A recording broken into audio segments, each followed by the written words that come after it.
Hello guys, एक और नई वीडियो में आप सभी का स्वागत है। साथियों, आज अपन बात करेंगे वीडियो के करंट अफेयर के बारे में। अपन चर्चा कर रहे थे। ये जो क्लास है मेरे भाई, ये 8वीं क्लास है और 8 क्लासों के साथ में ही आपका जो वीडियो या फिर वाहन परिचालक या फिर चालक परिचालक, इन दोनों का जितना भी है राजस्थान की अपकमिंग जो एग्ज़ाम है उनके लिए जो करंट अफेयर है, राष्ट्रीय, अंतर्राष्ट्रीय और राजस्थान का करंट अफेयर यहाँ पर से कंप्लीट हो जाएगा साथियों। तो स्टार्ट करते हैं अपन आज की लास्ट क्लास के अंदर से। साथियों, सवाल क्या दे रखा है, निम्न में से कौन सा कथन असत्य है। पहले बात करते हैं, महाराणा प्रताप पुरस्कार की शुरुआत 1982-83 में हुई थी। ठीक बात आ जाती है मेरे भाई। दूसरा बात करें, गुरु विशिष्ट पुरस्कार की वर्तमान राशि 5 लाख रुपए है, 2 लाख रुपए नहीं है मेरे भाई। ठीक है, तो ये आपकर से क्या जाता है, गलत आ जाता है, असम्मिलित आ जाता है, असत्य बोल सकते हो इसके बारे में। ठीक है, नेक्स्ट बात करें मेरे भाई इसके बारे में, महाराणा प्रताप पुरस्कार खिलाड़ी और गुरु विशिष्ट पुरस्कार कोच को दिया जाता है, याद रखना।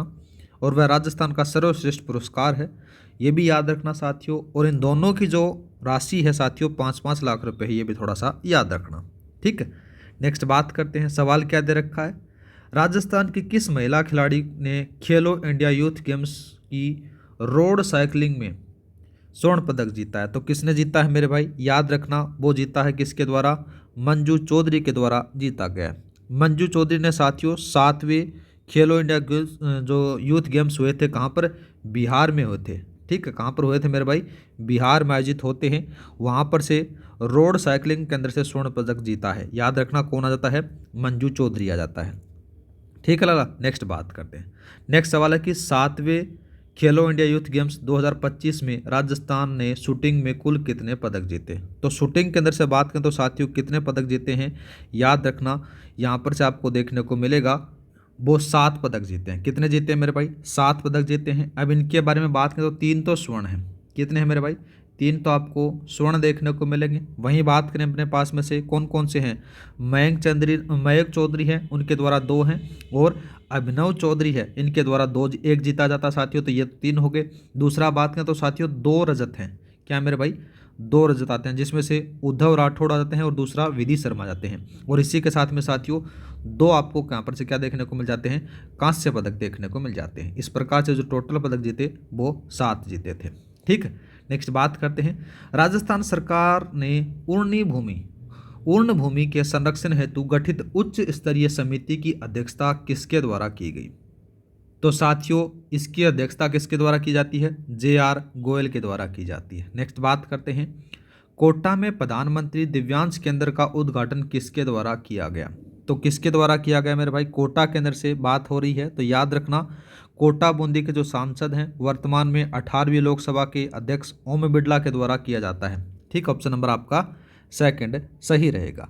नेक्स्ट बात करते हैं मेरे भाई, देखना आगे देखो, मिस सेज राजस्थान 2025 प्रतियोगिता की विजेता कौन बनी है। तो कौन बनी है मेरे भाई, याद रखना इसका जो सही आंसर रहेगा वो आ जाता है निधि शर्मा को बनाया गया है। ठीक है, ऑप्शन नंबर आपका सेकंड।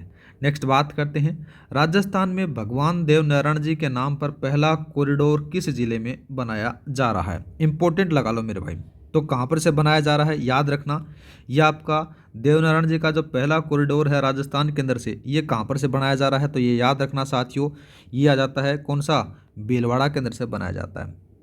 गुर्जर समाज के आराध्य और विष्णु के अवतार भगवान देवनारायण जी के नाम पर पहला नीम कॉरिडोर भीलवाड़ा के अंदर से बनाया जा रहा है, ये भी याद रखना साथियों। ठीक है, नेक्स्ट बात करते हैं, नेक्स्ट सवाल क्या दे रखा है मेरे भाई, यहाँ पर से सवाल दे रखा है 8 का।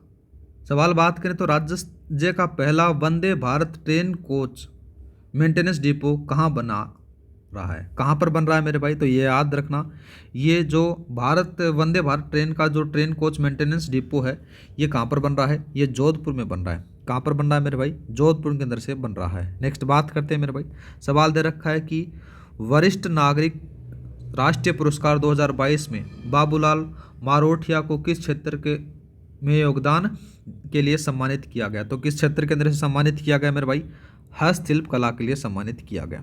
ठीक है, नेक्स्ट बात करते हैं मेरे भाई, नेक्स्ट सवाल क्या दे रखा है कि खेजड़ी वृक्ष का फल सांगरी जिसे मई 2025 में GI टैग प्राप्त हुआ है, वह किस राज्य का प्रमुख पारंपरिक उत्पाद है। तो साथियों किसका है, ये अपने राजस्थान का आपको देखने को मिल जाता है। ठीक है, तो ऑप्शन नंबर कौन सा सही रहेगा, याद रखना राजस्थान।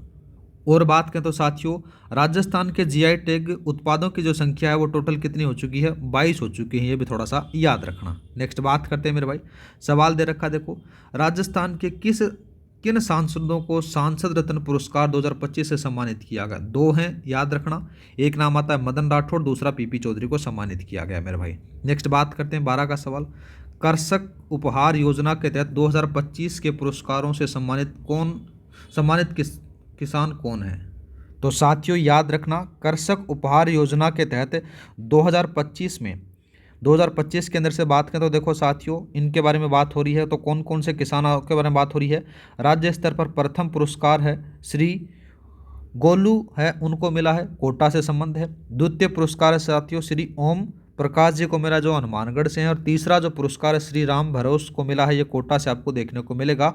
ऑप्शन नंबर आपका चौथा सही रहेगा, मतलब कि तीनों को मिला है। नेक्स्ट बात करें मेरे भाई, सवाल दे रखा कि इलेक्ट्रोपैथिक चिकित्सा पद्धति लिखा हुआ है पद्धति बोर्ड का गठन करने वाला देश का पहला राज्य कौन सा बना है? तो कौन सा बना मेरे भाई, याद रखना, ये बना है अपना राजस्थान बना है। नेक्स्ट बात करते हैं, दे रखा है देखो, गुड्डा लिग्नाइट पावर प्रोजेक्ट के संबंध में निम्न में से कौन सा कथन असत्य है, वो बात हो रही है। तो साथियों सबसे पहले बात करें, गुड्डा बीकानेर के अंदर से आपको देखने को मिल जाता है, ठीक आ जाती है। दूसरा बात करें, गुड्डा में 375 मेगावाट का नया पावर प्लांट लगेगा, ये बात भी सही है। दूसरा बात करें तो गुड्डा लिग्नाइट पावर प्रोजेक्ट राजस्थान विद्युत उत्पादन निगम, और साथ ही बात करें तो साथियों नाम आ जाता है किसका, एनएलसी का संयुक्त आपको देखने को मिलेगा, न कि क्या साथियों ये निगम का। तो यहाँ पर से ऑप्शन नंबर ये गलत होता है, तो ऑप्शन नंबर तीसरा क्या जाता है साथियों, असत्य आता है। नेक्स्ट बात करते हैं, Tata power renewable energy limited द्वारा किस स्थान पर 300 मेगावाट का सोलर प्रोजेक्ट स्थापित किया गया है? तो कहाँ पर से किया गया है मेरे भाई, याद रखना, ये किया गया है, नाम आता है भानीपुरा बीकानेर के अंदर से, याद रखना है, ठीक है। नेक्स्ट बात करते हैं मेरे भाई, नेक्स्ट सवाल कौन सा दे रखा है कि मेक इन इंडिया के तहत 2000 मेगावाट का सोलर प्रोजेक्ट कहाँ बन रहा है? तो कहाँ पर से बन रहा है मेरे भाई, याद रखना, ये बन रहा है बुडाना बीकानेर के अंदर से बन रहा है। नेक्स्ट बात करते हैं मेरे भाई, नेक्स्ट सवाल दे रखा कि राजस्थान में मुख्यमंत्री लघु उद्योग प्रोत्साहन योजना कब लागू की गई? तो कब लागू की जाती है मेरे भाई, ये 13 दिसंबर को लागू होती है, 13 दिसंबर 2019 को। नेक्स्ट बात करते हैं, सवाल दे रखा कि मुख्यमंत्री लघु उद्योग प्रोत्साहन योजना के तहत 10 करोड़ तक के ऋण पर कितनी प्रतिशत ब्याज सब्सिडी दी जाएगी? तो कितनी सब्सिडी की ब्याज दी जाएगी मेरे भाई, याद रखना, उसमें से आपको 5% देखने को मिलेगा, ठीक है। नेक्स्ट बात करते हैं मेरे भाई, सवाल दे रखा कि राजस्थान राज्य राजमार्ग निवेश कार्यक्रम सेकंड ट्रेंच थर्ड को वित्त पोषित कौन कर रहा है? तो कौन कर रहा है मेरे भाई, याद रखना, एशियाई बैंक कर रहा है, एडीबी के द्वारा इसको वित्त पोषित किया जा रहा है, ठीक है। नेक्स्ट बात करते हैं मेरे भाई, नेक्स्ट सवाल दे रखा कि प्रधानमंत्री नरेंद्र मोदी ने 22 मई 2025 को बीकानेर के देशनोक से देश भर में कितनी पुनर्विकसित रेलवे स्टेशनों को राष्ट्र को समर्पित किया? तो कितनों को किया मेरे भाई, याद रखना, इसका जो सही आंसर रहेगा वो आ जाता है 103 को किया, ठीक है। नेक्स्ट बात करते हैं मेरे भाई, सवाल दे रखा है 21 का, देखो बात करें, देखो साथियों, प्रधानमंत्री नरेंद्र मोदी द्वारा 22 मई 2025 को राष्ट्र को समर्पित 103 पुनर्विकसित रेलवे स्टेशनों में से राजस्थान के कितने स्टेशन शामिल थे? तो कितने स्टेशन शामिल थे मेरे भाई, याद रखना, इसके अंदर से 8 आपको देखने को मिलेंगे। कितने मिलेंगे मेरे भाई, 8 स्टेशन आपको देखने को मिलेंगे, जिसमें से देशनोक, गोगामेड़ी, बूंदी, मांडलगढ़, गोविंदगढ़, मंडावर, महुआ रोड, फतेहपुर, शेखावाटी, राजगढ़ शामिल आ जाते हैं। नेक्स्ट बात करते हैं मेरे भाई, नेक्स्ट कौन सा दे रखा है, देखो साथियों दे रखा है कि करमेती बाई का पनोरमा राजस्थान के किस स्थान पर स्थित है? तो याद रखना, इंपॉर्टेंट है मेरे भाई, ये कहाँ पर से, करमेती बाई का जो पनोरमा आपको देखने को मिलेगा वो आपको सीकर के अंदर से देखने को मिलेगा। ऑप्शन नंबर आपका कौन सा सही रहेगा, तीसरा सही रहेगा। नेक्स्ट बात करते हैं, बजट 2024-25 में घोषणा महाराणा प्रताप टूरिज्म सर्किट में निम्न में से कौन सा स्थल शामिल नहीं है? तो साथियों इसके अंदर से मांडलगढ़ नहीं है। कौन सा नहीं है मेरे भाई, मांडलगढ़ आपको देखने को नहीं मिलता है। बात करें इसके अंदर से, देखो साथियों, महाराणा प्रताप टूरिज्म सर्किट में चावंड, हल्दी घाटी, गोगुंदा, कुंभलगढ़, दिवेर और उदयपुर शामिल है, ठीक है। नेक्स्ट बात करते हैं, सवाल दे रखा है, देखो साथियों, महाराणा प्रताप खेल विश्वविद्यालय राजस्थान में कहाँ स्थापित किया जाएगा? तो कहाँ पर से स्थापित किया जाएगा मेरे भाई, याद रखना, ये जयपुर के अंदर से अचरोल में स्थापित किया जाएगा, जिसके अंदर से 50 करोड़ रुपए की राशि के अंदर इसको स्थापित होगा। तो ऑप्शन नंबर आपका दूसरा सही रहेगा। नेक्स्ट बात करते हैं, देखो क्या दे रखा है, देखो सवाल दे रखा है कि पहले खेलो इंडिया बीच गेम कहाँ आयोजित हुए साथियों। तो याद रखना ये आपको देखने को मिलेगा गोगला बीच के अंदर से आपको देखने को मिलेगा। ऑप्शन नंबर आपका तीसरा सही रहेगा। वैसे देखा जाए तो ये दीप, दमन दीप और दादर नागर हवेली इसके अंदर से आपको देखने को मिल जाते हैं, जो 19 से लेकर 24 मई 2025 को आयोजित होते हैं। ये थोड़ा सा याद रख लेना। नेक्स्ट बात करते हैं मेरे सवाल क्या दे रखा है। नेक्स्ट सवाल दे रखा है कि पहले खेलो इंडिया बीच गेम में राजस्थान ने कुल कितने पदक जीते। तो राजस्थान के द्वारा साथियों कितने पदक जीते जाते हैं, इसी के बारे में अपन बात करें तो साथियों ये याद रखना 6 पदक जीते जाते हैं। कितने जीता जाते हैं, 6 पदक जीता जाते हैं। जिसके अंदर से बात करें साथियों कबड्डी में तो रजत जीता जाता है, और साथियों 5 हैं वो कांस्य पदक हैं वो पेच सिलाट में जीते जाते हैं। नेक्स्ट बात करें मेरे भाई, सवाल दे रखा कि पहले खेलो इंडिया बीच गेम में कौन सा राज्य प्रथम स्थान पर रहा। तो कौन सा राज्य प्रथम स्थान पर रहा मेरे भाई, याद रखना इसका स्थान का नाम वो आता है साथियों मणिपुर। ठीक है, पहले स्थान पर रहा। और अपने राजस्थान बात करें तो साथियों राजस्थान कौन से नंबर पर रहा, 19वें नंबर पर रहा, ये याद रखना। नेक्स्ट बात करते हैं, राजस्थान के किस पैरा बैडमिंटन खिलाड़ी ने दुबई में 6ठी ख्वाजा पैरा बैडमिंटन इंटरनेशनल 2025 में ब्रॉन्ज मेडल जीता। तो साथियों उसका नाम आता है कृष्णा नागर के द्वारा जीता जाता है। ठीक है, थोड़ा सा याद रख लेना साथियों। कृष्णा नागर ने दुबई में 6ठी ख्वाजा पैरा बैडमिंटन में 2025 के अंदर से साथियों ब्रोंज मेडल जीता था, ये भी याद रख लेना मेरे भाई। दूसरा बात करें मेरे भाई, सवाल दे रखा कि सिवाना की पहाड़ियों में किस प्रकार के खनिज के भंडार पाए गए हैं। तो कौन से खनिज के भंडार के पाए गए हैं मेरे भाई, याद रखना इसके अंदर से दुर्लभ मृदा तत्व ऑक्साइड पाए गए हैं। ऑप्शन नंबर आपका दूसरा सही रहेगा। नेक्स्ट बात करें मेरे भाई, सवाल दे रखा है कि भारत का पहला एआई आधारित real time one alert system किस राज्य में शुरू किया गया। तो किस राज्य में शुरू किया गया मेरे भाई, याद रखना ये आ जाता है कहाँ पर से, यह मध्य प्रदेश के अंदर से स्टार्ट किया गया है। ठीक है, ऑप्शन नंबर आपका दूसरा सही रहेगा। नेक्स्ट बात करते हैं मेरे भाई, सवाल दे रखा है कि WAVES 2025 world audio visual and entertainment summit का उद्घाटन कब और कहाँ शुरू हुआ। तो साथियों याद रखना ये 1 मई 2025 को मुंबई के अंदर शुरू होता है। ठीक है, थोड़ा सा याद रख लेना। नेक्स्ट बात करते हैं मेरे भाई 32 का सवाल। 32 का सवाल क्या दे रखा, देखो सवाल है कि केंद्र सरकार ने राष्ट्रीय सुरक्षा सलाहकार बोर्ड के अध्यक्ष के रूप में किसे नियुक्त किया गया है। तो साथियों याद रखना आलोक जोशी को नियुक्त किया गया है। ठीक है, नेक्स्ट बात करते हैं मेरे भाई। नेक्स्ट सवाल कौन सा दे रखा है कि वर्ष 2024-25 में वैश्विक सैन्य खर्च में वृद्धि के दौरान भारत ने कौन सी रैंक हासिल की। तो कौन सी रैंक हासिल की मेरे भाई, याद रखना यह आता है 5वीं रैंक हासिल की जाती है। नेक्स्ट बात करते हैं मेरे भाई। नेक्स्ट सवाल क्या दे रखा कि दिल्ली सरकार द्वारा हाल ही में शुरू की गई आयुष्मान वयवंदन योजना का मुख्य उद्देश्य क्या है। तो साथियों इस योजना का मेन उद्देश्य आपको देखने को मिलेगा कि वरिष्ठ नागरिकों को निःशुल्क स्वास्थ्य और उपचार प्रदान करना। ऑप्शन नंबर आपका सेकंड सही रहेगा। नेक्स्ट बात करें मेरे भाई, सवाल दे रखा देखो यहाँ पर से क्या सवाल दे रखा कि रिपोर्ट्स विदाउट बॉर्डर्स के द्वारा वर्ल्ड प्रेस फ्रीडम इंडेक्स 2025 में भारत को कौन सी रैंक प्राप्त हुई है। तो साथियों भारत को कौन सी रैंक प्राप्त हुई है, याद रखना 151वीं प्राप्त हुई है।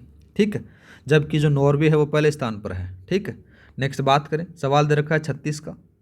36 के सवाल के बारे में बात करें तो कौन सा देश जीनोम संपादित चावल की किस्मों का विकास करने वाला दुनिया का पहला देश बन गया। तो वो कौन सा बन गया मेरे भाई, याद रखना जीनोम संपादित चावल का किस्मों का विकास करने वाला अपना देश भारत बन गया। ऑप्शन नंबर बात करते हैं, सवाल दे रखा देखो यहाँ पर से प्रधानमंत्री नरेंद्र मोदी ने डीआरडीओ की नई मिसाइल परीक्षण रेंज नवदुर्गा कौन सी है मेरे भाई, नवदुर्गा की आधारशिला कहाँ पर से रखी। तो कहाँ पर रखी मेरे भाई, इसकी आधारशिला याद रखना आंध्र प्रदेश में रखी। कहाँ पर रखी, आंध्र प्रदेश में।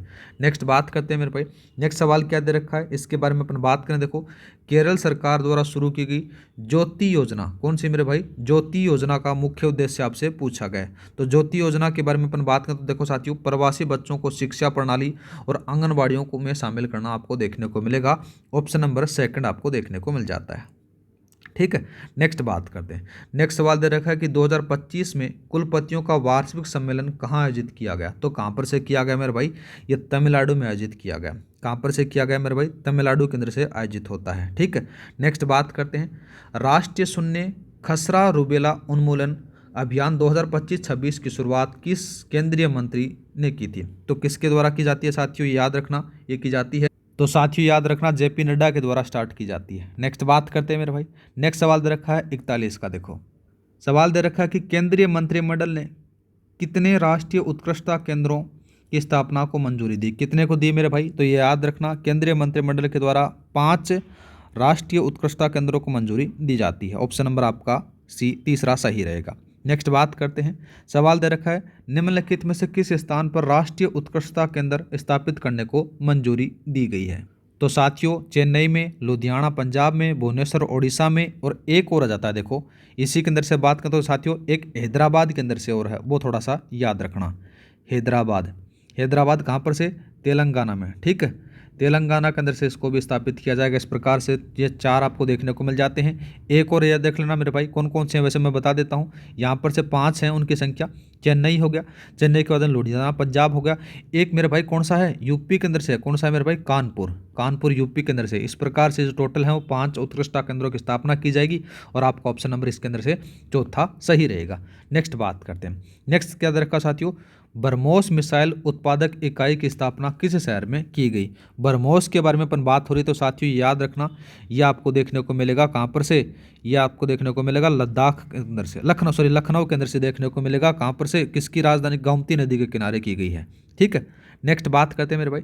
सवाल दे रखा कि किस देश को पीछे छोड़ते हुए भारत दुनिया का तीसरा सबसे बड़ा पवन और सौर ऊर्जा उत्पादक बन गया है? तो वो कौन सा जाता है साथियों? ये याद रखना, कौन से को छोड़ते हुए पीछे बन गया है? तो ये याद रखना, वो जाता है जर्मनी को छोड़ते हुए बन गया है तीसरे नंबर पर। नेक्स्ट बात करते हैं मेरे भाई 45 का। भारत में पवन ऊर्जा का सर्वाधिक उत्पादन करने वाला राज्य कौन सा है? तो पवन ऊर्जा के बारे में बात हो रही है तो मेरे भाई सबसे ज़्यादा उत्पादक करने वाला कौन सा है? कर्नाटक है मेरे भाई। नेक्स्ट बात करते हैं, सवाल क्या दे रखा है देखो, प्रधानमंत्री जीवन ज्योति बीमा योजना, प्रधानमंत्री सुरक्षा बीमा योजना और अटल पेंशन योजना को कब शुरू किया गया? इन सारी योजनाओं के बारे में पूछा गया, तो कब शुरू किया गया मेरे भाई? याद रखना, ये सारी की सारी योजनाएं हैं, ये 9 मई 2015 को स्टार्ट की जाती हैं। ठीक है, नेक्स्ट बात करते हैं मेरे भाई। नेक्स्ट सवाल क्या दे रखा है कि भारत में 11 मई 2025 को राष्ट्रीय प्रौद्योगिकी दिवस किस विषय या फिर थीम के तहत मनाया गया? ठीक है, तो इस थोड़ी सी याद रखना इंपॉर्टेंट। वो थीम थी साथियों नवाचार के माध्यम से टिकाऊ और भविष्य को सशक्त बनाना था। ठीक है, नेक्स्ट बात करते हैं मेरे भाई। सवाल दे रखा है 48 का, इसके बारे में अपन बात करें। देखो साथियों क्या दे रखा है कि किस देश की तालिबान सरकार ने आधिकारिक रूप से शतरंज के खेल को निलंबित कर दिया? तो साथियों उसका नाम आ जाता है अफगानिस्तान। नेक्स्ट बात करते हैं। नेक्स्ट सवाल क्या दे रखा था साथियों, भारत में सौर ऊर्जा का सर्वाधिक उत्पादन करने वाला राज्य कौन सा है? तो साथियों वो भारत के अंदर से कौन सा जाता है? तो अपने को देखने को मिलेगा वो अपना राजस्थान पहले नंबर पर है। ठीक है, नेक्स्ट बात करें और पवन ऊर्जा का नाम बात करें तो साथियों कौन सा बताना है? केरल बताना है। और आज का लास्ट सवाल अपन देखते हैं।